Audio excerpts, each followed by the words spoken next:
The stars do not forget. They burn, they move, they whisper in frequencies only ancient minds can truly understand. And for those who know how to listen, not with ears but with memory, they carry warnings. Not fables. Not proverbs.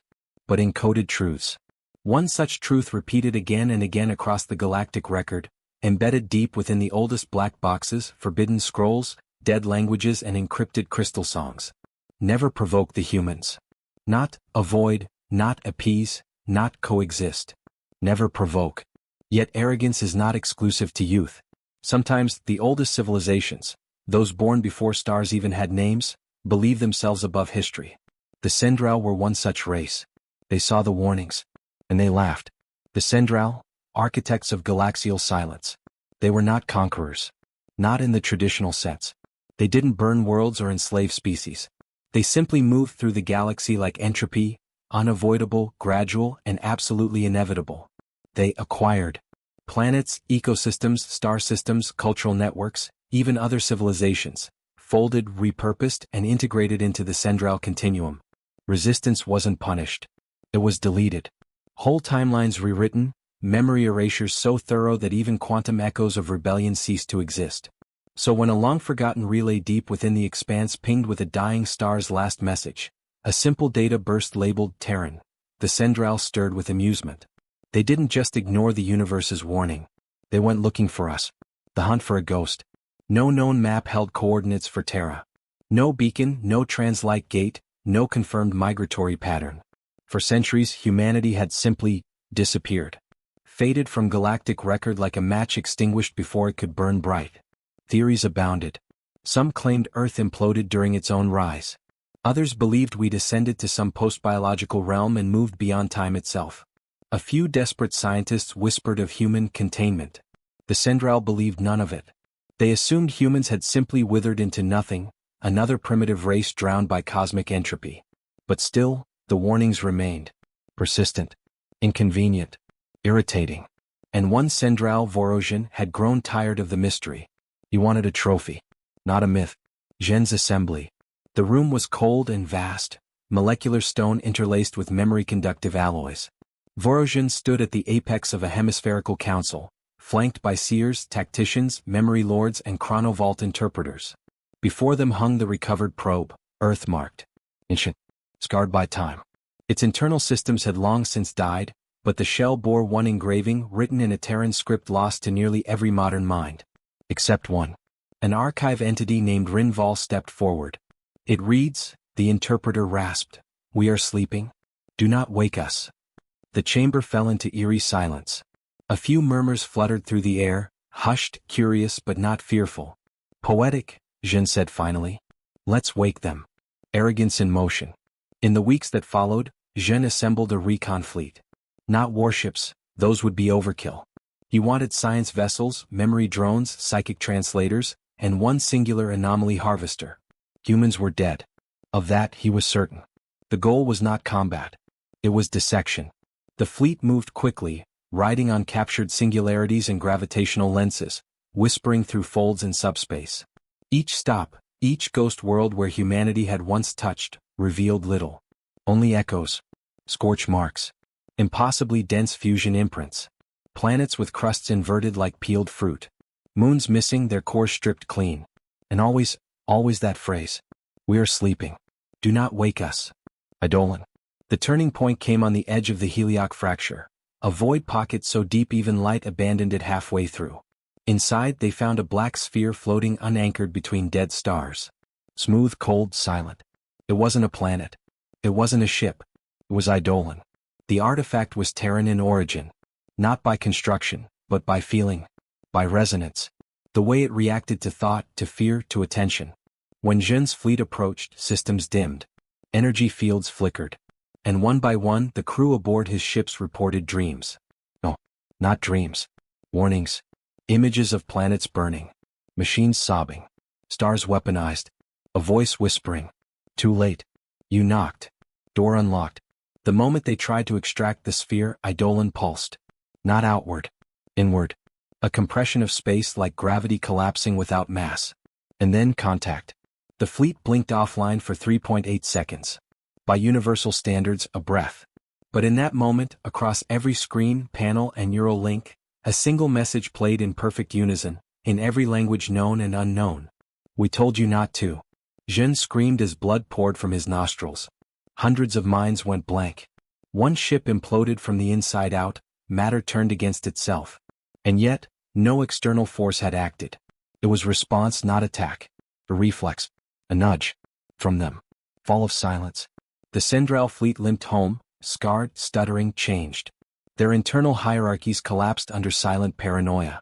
AI fragments began speaking in Terran languages, recursive errors that rebuilt Earth dialects into living patterns. Memory lords reported dreams of oceans they'd never seen, wars they'd never fought, and music so loud it shook time. And at the center of it all, Jean. Alive. Silent. And no longer Sendral. Not entirely. Aftermath of arrogance. Whispers of the Eidolon event spread quickly, though no Sendral dared speak it aloud. Other empires watched. Most tightened their borders. A few turned toward old warnings they'd once scoffed at. And deep beneath dead galaxies, in ruins older than physics itself, old minds stirred. They remembered. They'd warned the others. Don't provoke them. Because humans were not a species. Not anymore. They were an event. And Eidolon had only been the knock. What came next would be the door. The scream of the universe was not sonic. It was structural. Fold space itself buckled.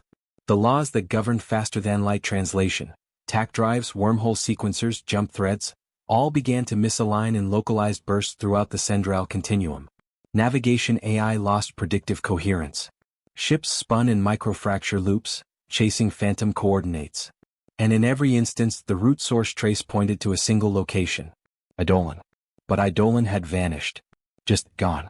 No wake, no emissions, no decay signature. As if it had never existed at all. Except it had left something behind. The general who spoke in human tongues. Vorozhin, once supreme strategist of the Entropic March, sublord of memory manipulation, seer of twin destinies, was no longer fully Sendral. He did not sleep. He no longer ate. And though his body was intact, his mind had become something else. His thoughts unfolded in recursive spirals, layered, stacked, fractalized. He spoke Terran languages no one had taught him. Whispered names no one had known. Described battles that hadn't yet occurred. In his meditation chamber, glowing sigils appeared on the floor, etched by no hand, humming with a low vibration that made memory archives shiver. He drew a shape over and over on every surface, a spiral that curved back into itself with jagged slashes like wings. When asked what it meant, Jean's reply was simple. It is how they end us. The containment protocol debate. The high circle convened in secret beneath the mirror worlds of Tsarano. There, suspended in an impossible gravitational bubble, were 12 of the most ancient beings in the Sendral lattice, creatures so old they remembered the time before time. And all of them were afraid. That was new. They debated whether the human event, as they now called it, could be contained. Not destroyed. Not studied. Just contained. Archived in silence. Disconnected from spacetime. Wrapped in unbreakable gravity matrices and forgotten again. But even that was risky. The Eidolon event had revealed something more terrifying than any technological anomaly. Humans had not merely disappeared. They had retreated. Intentionally. Memory echo, the first silence. They consulted the sealed librarium, a psychotemporal device so ancient that none remembered who built it. It could pull fragments from extinct timelines, ghost thoughts and memory threads lost to entropy. One such fragment emerged, a vision so violently invasive that 3 Sendral minds ruptured just witnessing it. The vision. A human soldier. Standing alone atop a ruined alien city. Skin torn. Armor cracked. Blood running in rivulets down his arm. Behind him his squad lay motionless. Vaporized perhaps. Or worse. And still he smiled. Not in joy. In resolution. Before him, a being stood the size of a tower, unthinkable in shape, shifting in form, radiating pure despair. An apex war organism. Something that had extinguished civilizations with a breath. The human lifted a hand and said one word. Try. The feed cut out. No explanation. The librarium wouldn't reopen. But every Sendral present felt it. The human had won. Jean's transformation. By now Jean was more anomaly than individual. He spoke to things no one else could see. Lights flickered near him, pulses that corresponded to no known wavelength. When the air grew cold, it wasn't from thermodynamics. It was from presence. One day, Jean walked naked into the Chamber of Outcomes and scrawled a phrase on the ceiling using only his fingertip. They let us think they were gone. When guards attempted to detain him, Jean didn't fight. He simply looked at them. They stopped. Their weapons drooped. One dropped to his knees, whispering in Terran, "Forgive me." The other ran. Later scans revealed no physical change to Jean. But his neural density had quadrupled. He was still evolving. Elsewhere in the deep, at the edges of known space, an unclaimed sector called Hollow Trace began behaving oddly. Scout ships reported impossible readings, stars flickering like strobes, planets rearranged, gravitational poles shifting mid-orbit. A drone ship attempted to land on a planetoid showing human metabolic signals. It lasted 4 seconds. Its final transmission was a blur of data that, when run through linguistic decryption, translated to a single image. A handprint, burned into metal, human-sized, pressed in so deeply it cracked the hull. Underneath, 3 words. "You knocked twice." The Sendral sent no follow-up mission. But others had begun to notice. Galactic repercussions. Other empires took note. The Varkon hive sealed its border systems and reverted to hibernation protocols not used in 5 millennia. The Zithrii began dismantling their telepathic broadcast networks. The Krakari Dominion halted all genetic probing of Terran material. And the oldest of them all, the crystalline Seraphine of the Void Templum, released a single signal after 250,000 years of silence. They are not dead. They are not gone. They are simply waiting for us to be stupid enough. The countdown begins. Within Sendral territory, anomalies multiplied. Time hiccups. Reverse causality loops. Machines dreaming. One star blinked out entirely, replaced by a pulsing black cube. It pulsed in Morse. A human code long lost. The translation? Stop digging. But Vorozhin no longer cared about stopping. His transformation reached a peak. He began drawing maps. Not of Sendral space, but of Terran paths. Lines that did not follow stars. Routes that ignored geometry. He was mapping the places between places. And at the center of every path, Terra. The room was silent. Not from awe but absence. The kind of silence that comes when even machines stop humming, as if sound itself dares not linger. The holograph in the center of the chamber floated, a web of nonlinear coordinates, folded vector paths, time-twisted loci, and something else. Emotionally reactive data. The map Jean had drawn responded to observers. The more they feared, the clearer the routes became. It had a center. A gravity of certainty none could refute. And there, spinning in 3 dimensions but always at the heart, burning softly in red. Terra. The council fractures. Sendral consensus had never failed before. Their minds linked across a shared neural web, a collective cognition that prevented disagreement by design. But now it fractured. For the first time in their species' memory there were opinions. Factions. Some urged deterrence, to destroy the path before it could be followed. Burn the map. Euthanize Jean. Seal the knowledge. Others whispered weaponization. If they could find Terra before the rest of the galaxy, they could dissect its secrets, capture the source of their dread. Then there were the few, the Reckoners, who believed the warnings, who understood the patterns, that humans had not merely survived. They had engineered their disappearance. Jean's final vision, the one called Vorozhin, no longer strategist but oracle, fell into a deep trance. His body levitated, arms spread, eyes dark. Those brave enough to observe saw flickers of another place. Not a battlefield, not a world, not a station. It was a waiting room. And in it sat a single figure. A human. Old, male, wearing Terran combat fatigues from a war that ended before Sendral species memory. He said nothing. Just sat. Watching. Waiting. Until Jean entered. And the human looked up, and smiled like the end of things. Then he said it. You finally got curious. Jean screamed, and never stopped screaming. The first attempt. Despite warnings, the Sendral launched a stealth probe through the central path. The route was short, only 2 folds deep, but unlike any transit they'd made. They watched its feed with anticipation. First was blackness. Then a surface. Dark gray, pulsing like carbonized flesh. Cities in the shape of bones. Towers that hummed in human voices but said no words. And then, the feed cut. No explosion. No weapon. Just a soft whisper across their shared network. All it said was, 1. The probe never returned. Fear spreads like infection. The Varkon, Zithrii, Kral, and Illyrian empires all received the same signal at the same time. Human glyphs. Ones long thought to be ceremonial. Each message was a variation of the same idea. The gate has eyes now. Stop looking. Each species responded differently. The Illyrian erased every mention of humanity from their cultural databanks. The Kral detonated their own memory vaults. The Varkhan imploded their star paths around the edges of what Jin's map called the Silent Spiral.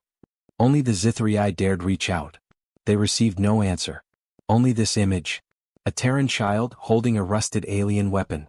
Smiling. The gate appears. On the 6th day after Jin's map was completed, it manifested. No warning. A rift, subtle, vertical, humming like regret, opened near the neutral quadrant of the holotrace expanse. What came through wasn't a ship. It was a room. Just a floating room, white walls, empty seats, a single human coat on the back of a chair. And a note written in galactic trade tongue. We told you not to look. It pulsed once with gravitational energy strong enough to flip 2 moons out of orbit. Then it vanished. But for an instant, every species felt it. And I, looking back, Jin walks through fire. Jin, no longer Jin in any way the Sendral understood, stood atop the Tower of Parallel Minds, where the decision halls convened. Naked, glowing with soft red light, he raised his hand and lit the sky on fire. It wasn't literal flame. It was memory. He cast Terran wars across the sky, like constellations made from pain. He showed the fall of Iric Prime, where humans held a planet against a species 10 times their number, and laughed as they died. He replayed the Placid Protocol, where Terran diplomats disarmed an entire empire using only words. Then came the final memory. The day Terra vanished. It wasn't war. It was a choice. Humanity had looked at the stars, and walked away. What the ancients had buried. Jin descended into the archives of the First Circle. Deep below the lattice layers of Sendral history, where even the memory lords refused to peer. He found a vault older than their empire. Inside, a single message etched in human script. If you find this, we're already gone. But if you keep looking, you'll wish you'd left us ghosts. Jin stared. And wept. Because now he understood.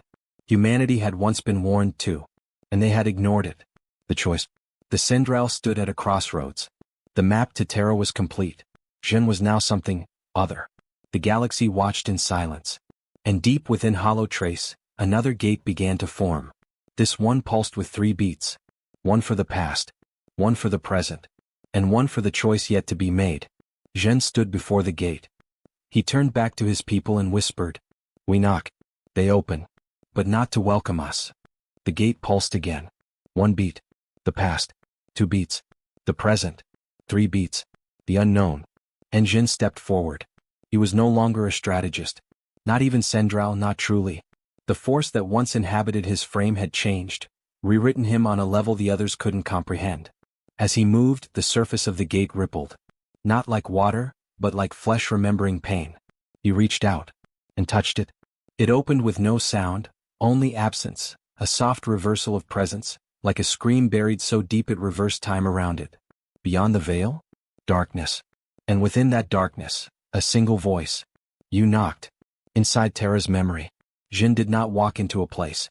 He walked into a wound. Humanity was not behind the gate, at least not in form. No Terran cities. No military fleets. No children laughing in gravity wells. Only memories. Alive, hungry, conscious. He stood on a battlefield where the sky was bleeding stars. Then a meeting room with 1 chair, always empty. Then a prison cell made entirely of regret. Each location whispered. Each location remembered. And each one showed him a different version of humanity, what they were, what they might have become, what they might become again. They had not disappeared. They had folded. Not space. Themselves. Why the universe warned them. In the center of it all, Jin came upon a truth so heavy it bent the memory realm around it. A mural carved into living matter. A spiral galaxy rendered in tissue and crystal, with one system blacked out, a gaping hole at its core. Terra. The place once known. Now lost on purpose. Beneath the mural, a phrase was etched in 1,000 languages, some extinct, some yet to be spoken. The universe warned you because we asked it to. Jin trembled. The warning had not come from gods. Not from prophecy. It had come from humans themselves. Because they knew. One day someone would come looking. And they had made preparations. The trigger. Behind Jin the gate began to hum. The beats returned. Slower. Heavier.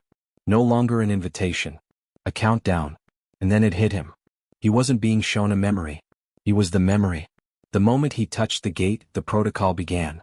A trigger buried across thousands of galactic cultures. Genetic codes, psychological priming, even subtle curves in architecture across worlds, seeded by humanity before they vanished. A virus of awareness. Now awakened. The return. Across the galaxy, star systems flickered. Not with light, but recognition. Abandoned relay stations powered up. Broken satellites whispered ancient coordinates. Derelict ships began transmitting a name they were never programmed to know. Terra. On the edge of Saran space, a derelict asteroid cracked open, revealing a human battleship, intact, dormant for 10,000 years. Its engines roared to life. In the Veil Ward systems, an artificial moon reoriented. Sensors activated.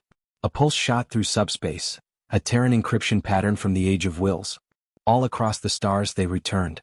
Not as conquerors. As reminders. What awoke isn't human. Jin screamed. Not from fear. From understanding. Humanity had not hidden to escape war. They had hidden because they were changing. What stood in their place now, what was emerging from those ancient vaults, from memory itself, was not bound by biology, not ruled by empire. It was something transcendent. Humanity had become a metaspecies, a viral civilization encoded in time itself. No longer requiring flesh or ships or permission. Jin watched as thousands of worlds lit up with signals. Each one marked. Each one saying, "We remember." The reckoning begins. The Sendrel tried to retreat. Too late. Entire star paths collapsed. Artificial wormholes refused to reopen. AI systems began speaking in old Terran dialects. Zithrii fleets vanished without combat. Their memory cores found overwritten by a single sentence. Curiosity was the invitation. Now you're seated at the table. Illyrian leaders received visions. Earth as it once was. Not in ruin. In choice. The day humans left. Not because they had to. Because they chose to.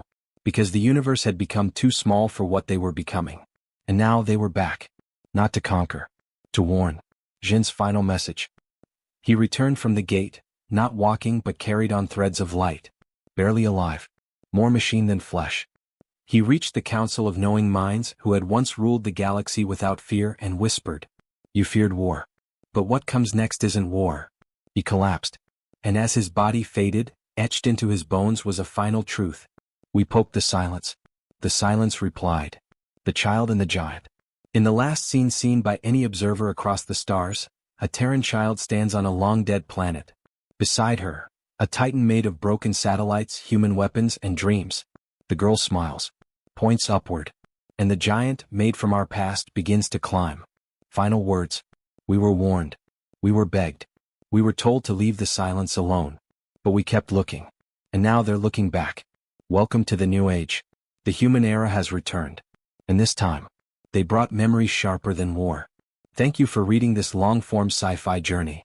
If you want more stories like this, filled with deep lore, shocking twists, and a galaxy forever changed by the shadow of humanity, subscribe to the Void Narratives.